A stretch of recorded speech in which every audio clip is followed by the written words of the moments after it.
दोस्तों नमस्कार। जम्मू कश्मीर की विधानसभा से लेकर संसद पर हुए हमले को याद कर लीजिए और उसके बाद 26/11 यानी मुंबई पर हुए हमले से लेकर पहलगाम की हुई घटना तक को याद कर लीजिए। दो नाम बार बार उभर कर सामने आएंगे। एक नाम हाफिज सईद यानी लश्कर तौयबा का और दूसरा नाम मसूद अजहर यानी जैश ए मोहम्मद का। ये दोनों आतंकवादी पाकिस्तान में अभी मौजूद हैं और पाकिस्तान की तरफ से जो भी जानकारी इस दौर में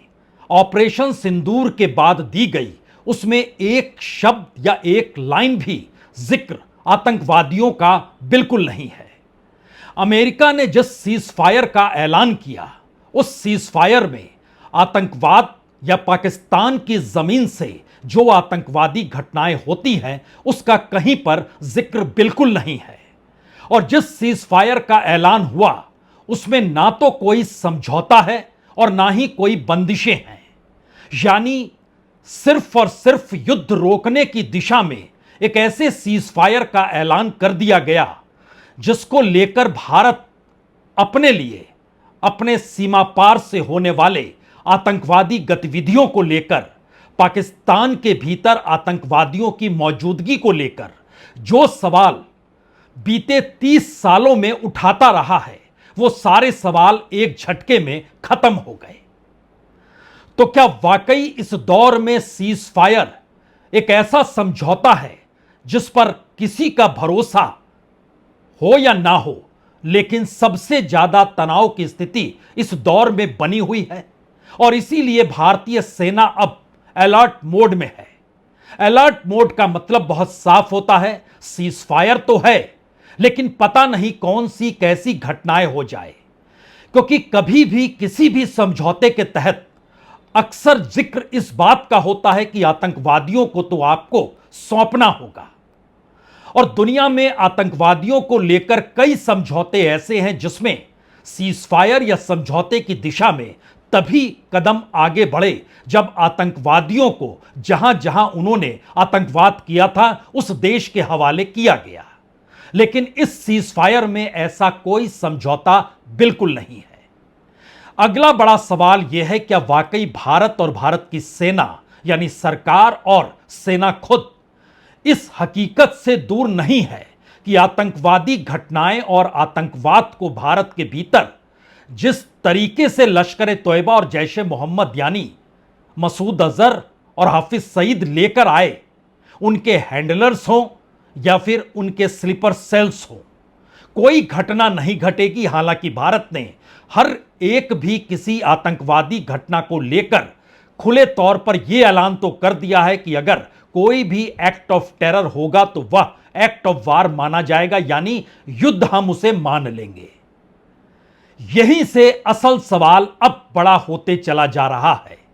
क्योंकि पाकिस्तान के भीतर पाकिस्तान खुद अंतर्राष्ट्रीय मंचों पर जब इसका जिक्र करते चला गया कि वह खुद टेररिज्म से परेशान है और जिस टेररिज्म को लेकर दुनिया के टेररिस्ट लिस्ट में लश्कर तौयबा और जैश ए मोहम्मद का नाम है या टेररिस्ट नाम के तौर पर हाफिज सईद और मसूद अजहर का नाम जिक्र है और यूनाइटेड नेशन में भी इनका जिक्र किया जा चुका है, तो एक झटके में भारत ने तो शुरुआती हमला सिर्फ आतंकवाद के अड्डों पर किया था और जिसका जिक्र आज भी सेना ने खुले तौर पर यह कहकर किया, हमारे निशाने पर पाकिस्तान का कोई भी हवाई अड्डा या कोई सैनिक प्रतिष्ठान या नागरिक कोई नहीं था, हमारे निशाने पर सिर्फ टेररिस्टों के अड्डे थे। इसीलिए शुरुआती दौर में जो 9 अटैक्स किए गए वह आतंकवादी अड्डों को ध्वस्त करने के लिए किए गए।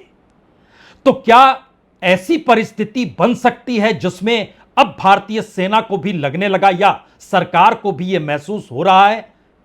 कि समझौता हुआ, सीज फायर हुआ, लेकिन पाकिस्तान की जमीन पर आतंकवादी तो मौजूद हैं और उन आतंकवादियों की कार्रवाई पर कोई रोक टोक भी पाकिस्तान की सत्ता लगाने की स्थिति में नहीं है। पाकिस्तान के भीतर सत्ता का रुख, सेना का रुख, आईएसआई का रुख, ये तीनों रुख अपनी अपनी सुविधा के लिहाज से आतंकवादियों को आश्रय कैसे देते हैं। ये आतंकवादी अड्डों को ध्वस्त करने के बाद वहां पर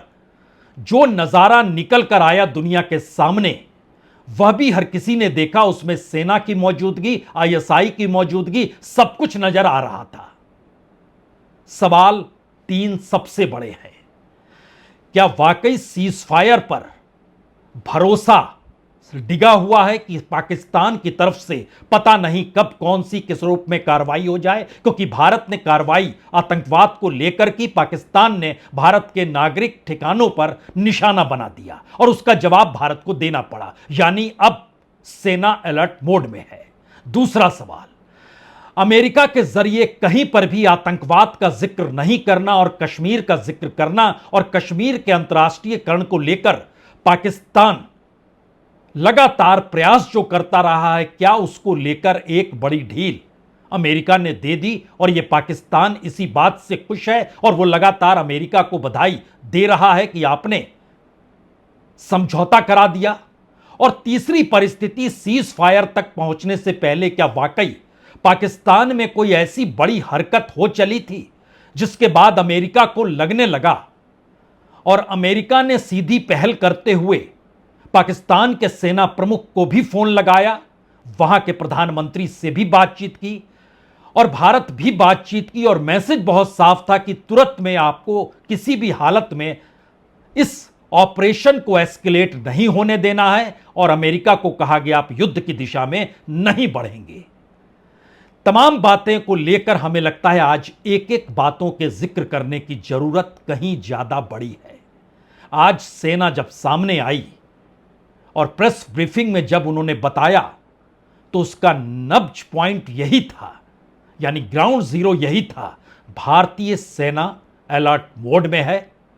लगातार सर्वेलेंस जारी है और किसी भी हरकत का जवाब देने के लिए सेना तैयार है और यह प्रेस कॉन्फ्रेंस सीज फायर के वक्त हो रही है। That all our military bases, all our systems continue to remain fully operational and ready to undertake any future missions should the need so arise. यह मैं स्पष्ट शब्दों में कह देना चाहता हूं कि हमारी सभी मिलिट्री बेसेस और सारे इक्विपमेंट और सिस्टम्स ऑपरेशनल हैं और जरूरत पड़ने पर अपने अगले मिशन के लिए तैयार हैं और तत्पर भी हैं। सेना के तीनों कमांडर यानी तीनों विंग, जल थल वायु, तीनों ने जिस तरीके से भारतीय सेना के अलर्ट मोड का जिक्र किया, उसने एक साथ कई संकेत भी दिए और अंतर्राष्ट्रीय तौर पर जब कश्मीर का मसला अमेरिका के जरिए यह कहकर उछाला गया कि वो मध्यस्थता के लिए तैयार है और मध्यस्थता के लिए किसी तीसरे देश में बातचीत भी हो सकती है, इसको लेकर भारत की पूरी फॉरेन पॉलिसी और कूटनीति जिस तरीके से डगमगाती हुई दिखाई दे रही है, उसको लेकर भारत में राजनीतिक तौर पर और कश्मीर के मुद्दे को लेकर जो भी चर्चाएं होती हैं वह कहीं ना कहीं उबाल पर तो है। और प्रधानमंत्री मोदी आज रात के 8 बजे राष्ट्र के नाम संबोधन भी देने वाले हैं, यानी पहली बार ऑपरेशन सिंदूर के बाद राष्ट्र के नाम उनका पहला संबोधन होगा। लेकिन कई सवाल इस दौर में बड़े हो चले हैं। पहला सवाल तो यही, क्या यह सीज फायर नाजुक बना हुआ है? यानी यह सीज फायर जो युद्ध विराम की स्थिति में है, यह इतना नाजुक है, पता नहीं अगले घंटे अगले मिनट क्या हो जाए और ऐसी परिस्थिति में सेना अलर्ट मोड में है। दूसरा सवाल, यह बहुत ही तनावपूर्ण स्थिति के बीच बहुत तेजी से सीज फायर का समझौता किया गया, यानी किसी भी हालत में तनाव को खत्म कर दिया जाए, सिर्फ इस बात को ध्यान में रखा गया क्योंकि अमेरिका की जानकारी बतलाती है कि पाकिस्तान के भीतर दो तरफा पहल हो रही थी। एक तरफ सैन्य जवाबी कार्रवाई देने की दिशा में सेना कदम बढ़ा रही थी और दूसरी तरफ जो एनसीए है, यानी वहां का जो नेशनल कमांड अथॉरिटी है, जिसके हाथ में परमाणु हथियारों पर नियंत्रण होता है, उसको लेकर वो सक्रिय क्या हो गए थे। इसीलिए अमेरिका ने बहुत तनावपूर्ण स्थिति में एक सीजफायर का समझौते की तस्वीर सामने रखी। और तीसरा सवाल है कि भारत ने अगर यूएस और पाकिस्तान यानी अमेरिका और पाकिस्तान ने जिस तरीके से सीज फायर को एक्सेप्ट किया, खुद पाकिस्तान के राष्ट्रपति ने खुशी का इजहार किया, अमेरिकी राष्ट्रपति ट्रंप ने खुशी का इजहार किया और पाकिस्तान के प्रधानमंत्री ने बधाइयां दी, लेकिन भारत ने उस दिशा में कोई उत्सुकता, कोई उल्लास बिल्कुल नहीं दिखाया और सिर्फ इतना कहा कि सीज फायर हो गया है, यानी बहुत कम शब्दों में यह संकेत दिए कि भारत इससे खुश नहीं है। ये तीन बातें जैसे ही आगे बढ़ती हैं तो इसमें क्या ये माना जाए या ये परिस्थिति बन रही है कि सीज फायर को जिस तेजी के साथ मनवाया गया या कहा गया कि आप इसे मान लीजिए और इतनी जल्दबाजी में तैयार किया गया कि उसके भीतर ना तो कोई समझौता है, ना कोई आश्वासन है, ना कोई बंदिश है। यानी समझौते के तहत अगर सीज फायर होता है तो उसमें हाफिज सईद और मसूद अजहर को तो भारत को सौंपना ही पड़ेगा, क्योंकि भारत की वांटेड लिस्ट में ये दो नाम सबसे ऊपर है। और आतंकवादी गतिविधियों पर कैसे रोक पाकिस्तान लगाएगा, इसका एक व्हाइट पेपर भी अंतर्राष्ट्रीय तौर पर जरूरत पड़ेगी। इसका कोई जिक्र इस सीजफायर में नहीं है। कोई आश्वासन नहीं है कि अगर पाकिस्तान की जमीन पर भारत ने 100 से ज्यादा आतंकवादियों को मारा और मसूद अजहर के परिवार के लोग भी मारे गए और मसूद अजहर खुद अभी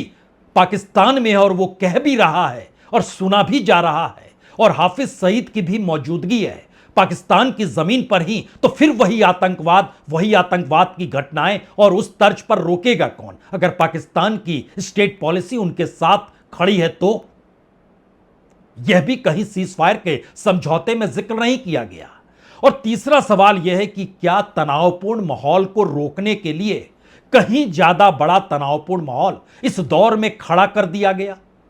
क्योंकि सीज फायर समझौते में ना आश्वासन है, ना भरोसा है, ना उम्मीद है और ना ही तनाव को खत्म करते हुए पूरे तरीके से युद्ध को वापस लौटने या कहें हथियारों के साथ अपने अपने कैंपों में लौटने की परिस्थितियां हैं। चीन का सहयोग, तुर्की का सहयोग जिस तर्ज पर पाकिस्तान के साथ इस दौर में नजर आया और पाकिस्तान ने भारत के नागरिक ठिकानों पर निशाने पर लिया, सैनिक अड्डों पर निशाना बनाना चाहा, भारत ने सिर्फ और सिर्फ टेररिस्ट ऑर्गेनाइजेशन को और उसको खत्म करने की पहल की थी। शायद इसीलिए एक तरफ सुनना चाहिए आज जब सेना ने खुले तौर पर कहा हमारी पहल टेररिज्म को लेकर थी, और जो मीटिंगों की चर्चा इस दौर में दिल्ली में लगातार हो रही है उसमें इस बात को लेकर कहा जा रहा है कि पहलगाम की घटना एक आतंकवादी घटना थी जिसके पीछे पाकिस्तान था, उसकी पॉलिसी थी। और ये सारी बातें क्या एक झटके में उस युद्ध के वातावरण और सीज फायर के तहत खत्म की जा सकती है क्या? दो तस्वीरें एक साथ देख के समझिए। सेना कह रही है, सरकार चर्चा कर रही है और लगातार सेना के तीनों अंगों के साथ, सीडीएस के साथ, इस देश के नेशनल सिक्योरिटी एडवाइजर के साथ, रक्षा मंत्री के साथ, विदेश मंत्री के साथ प्रधानमंत्री की बैठक हो रही है।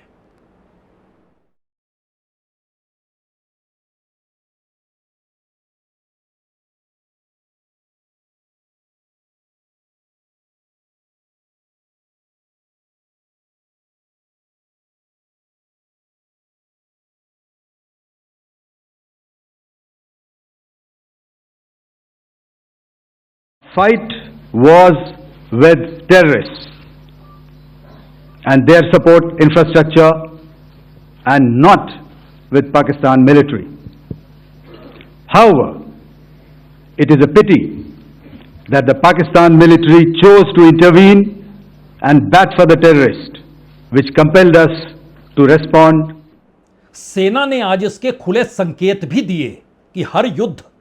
पुराने युद्ध से अलग होता है। भारत ने भी इस बार जो ऑपरेशन सिंदूर और उसके बाद पाकिस्तान के हर हमले को नाकाम करने की जो भी टेक्नोलॉजी के लिहाज से कोशिश की और जिसमें वो सफल हुई,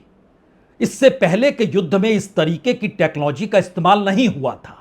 और सेना यहां तक कह गई कि दरअसल अब इसके बाद अगर कुछ होता है तो वह भी एक नई परिस्थिति में होगा।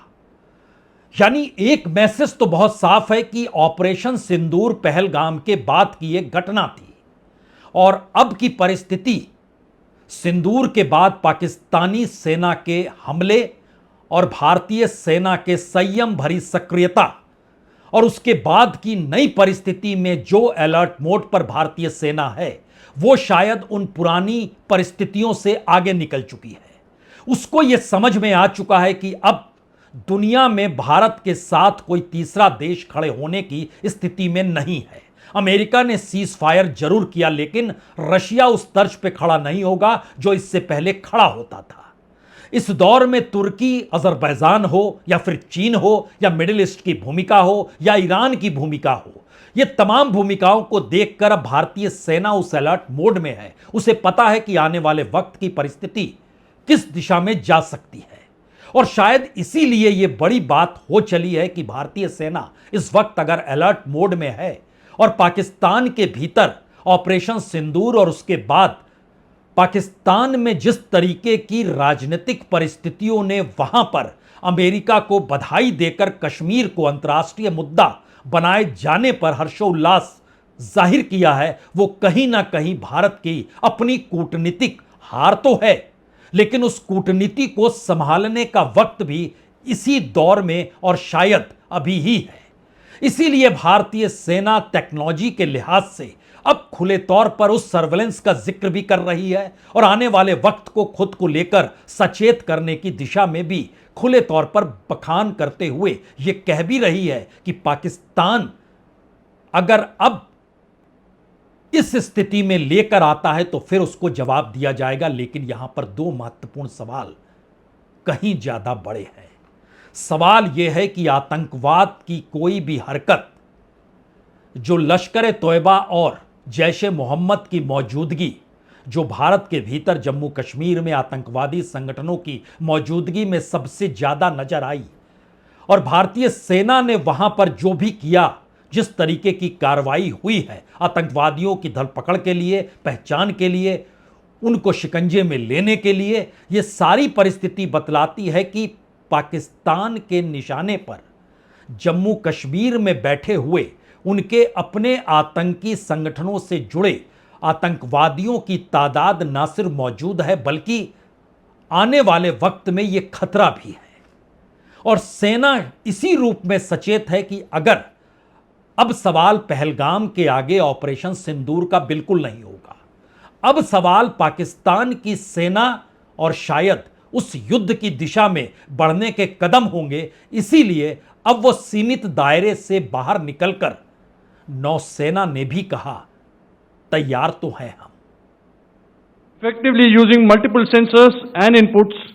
we are maintaining continuous surveillance to degrade or neutralize threats as they emerge or manifest to ensure targeting at extended ranges. All these are conducted under the umbrella of a comprehensive and effective layered fleet air defense mechanism that caters for all threats, be it drones or high-speed missiles or aircraft, both fighters as well as surveillance aircraft. सेना को खुला हाथ, खुली छूट प्रधानमंत्री नरेंद्र मोदी ने पहलगाम के बाद ही दे दी थी, लेकिन अब सवाल पहलगाम के आगे पाकिस्तान की सेना और युद्ध की परिस्थितियों को लेकर कहीं ज्यादा तनावपूर्ण स्थिति अगर सेना को अलर्ट मोड में रखे हुए है तो तीन सवाल सबसे बड़े हैं। पहला सवाल तो यही है कि अमेरिका की भूमिका आतंकवाद को लेकर, वह भी पाकिस्तान की जमीन पर, उस पर उसने खामोशी क्यों बरती। उसी से जुड़ा दूसरा सवाल है कि कश्मीर का अंतर्राष्ट्रीयकरण करने की स्थिति में जब अमेरिका आ गया और पाकिस्तान ने उस पर खुशी जाहिर की, तो अब भारत किस दृष्टि से कश्मीर के मद्देनजर पाकिस्तान, उसके आतंकवाद और अंतर्राष्ट्रीय तौर पर सीजफायर की परिस्थितियों को तौलेगा, देखेगा और कार्रवाई करेगा। और तीसरी परिस्थिति इन तीनों से हटकर है, क्या वाकई आतंकवाद अगर आतंकवादी की शक्ल में पाकिस्तान की जमीन पर मौजूद है तो क्यों कोई पहल इस सीजफायर में समझौते के तहत, भरोसे के तहत, आश्वासन के तौर पर क्यों जिक्र नहीं किया गया कि आतंकवादियों को बख्शना नहीं है और पाकिस्तान में अगर ये आतंकवादी मौजूद हैं तो उसे भारत को सौंपना होगा,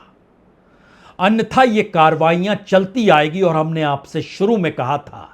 भारत में सबसे बड़ा टेररिस्टों का हमला जो सीमा पार से हुआ था वो कश्मीर की विधानसभा के ऊपर हुआ था। याद कीजिएगा तो लाल किले में भी लाहौर दरवाजा जो है उस तरफ हमला किया गया था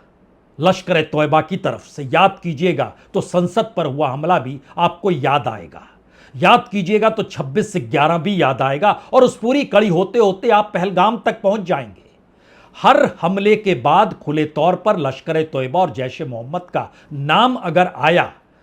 और पाकिस्तान में उनके ठिकानों को नेस्ता नाबूद किया गया है, जहां मारे गए आतंकवादियों की लिस्ट में दोनों आतंकी संगठनों से जुड़े आतंकवादियों के नाम तक सार्वजनिक हो चुके हैं, तो फिर इसकी गारंटी क्या पाकिस्तान लेगा या कोई गारंटी लेने को तैयार है कि भारत के भीतर अगली कोई आतंकी घटना नहीं होगी? और अगर यह परिस्थिति धीरे धीरे अब भारत समझ चुका है, सेना समझ चुकी है, तो मैसेज शायद सबसे बड़ा यही है, इस बार आतंकवाद नहीं पाकिस्तान है। इस बार सवाल सेना के अलर्ट मोड में होने का सिर्फ पाकिस्तान के हथियार नहीं, तुर्की और चीन के हथियार जो नजर आए वह भी समझ है। और यह भी समझ है कि अंतर्राष्ट्रीय तौर पर भारत अपनी सेना की ताकत के साथ अगर खड़ा है और उसके सामने पाकिस्तान की सेना तमाम अंतर्राष्ट्रीय हथियारों को लेकर भी टिक नहीं पा रही है, तो फिर यह अलर्ट मोड किस दिशा में कब चला जाए और कैसे पाकिस्तान अपने देश के भीतर अपने आप को आतंकवाद के अनुकूल खड़े करके दोबारा से कश्मीर के अंतर्राष्ट्रीयकरण की जो सोच पैदा कर रहा है, उसको निशाने पर लेते हुए शायद अमेरिका को भी बताने की जरूरत है, कश्मीर भारत का अखंड हिस्सा है और पाकिस्तान के कब्जे वाला कश्मीर भी भारत का है। यह संदेश सेना के अलर्ट और प्रधानमंत्री के जो 8 बजे देश के नाम संदेश उनका होना है, उसके इंतजार में है। बहुत बहुत शुक्रिया, बहुत बहुत शुक्रिया।